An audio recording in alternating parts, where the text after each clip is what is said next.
माझ्या मुलीला न्याय द्या फक्त, आमच्या मुलीला न्याय द्या फक्त. ताई, यांच्या घरी आलोय, वैष्णवीच्या घरी आलोय. एक मिनिट, तिचे आई बाबा आहे तिथे. एक मिनिट बोला त्यांच्याशी. हा, व्हेरी सॉरी.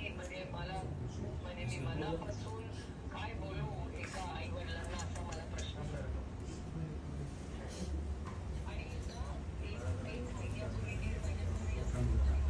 आणि मला बोलवलं होतं की डोमेस्टिक व्हायलन्सची केस होती म्हणून मी कार्यक्रमाला गेले नाही.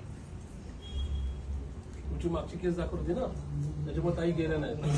म्हणजे मुलीवर अत्याचार केल्याची घटना ताईना पोलिसांनी सांगितलं होतं की तुम्ही केस दाखल आहे. मोठे जावे, तिच्या मोठे जावे. सॉरी, पण ही लढाई तुमची नाहीये, ही लढाई आता आमची आहे. तुम्ही एकटे नाही आहात या लढाईमध्ये. माझ्या मुलीला न्याय द्या फक्त, आमच्या मुलीला न्याय द्या फक्त. सोशल मीडियाच्या भाऊ गर्दीत विश्वासार्हतेने चकाकणारे नाव म्हणजे लेट्सअप मराठी.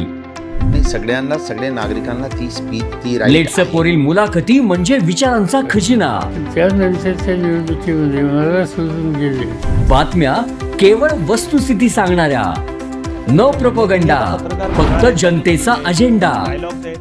क्योंकि आने वाला कल जाने वाला है, जाने वाला कल आने वाला है. राजकारण, मनोरंजन असो की क्रीडा क्षेत्र, महाराष्ट्राची स्पंदने संवेदनशीलतेने टिपणारे माध्यम म्हणजे लेट्सअप मराठी.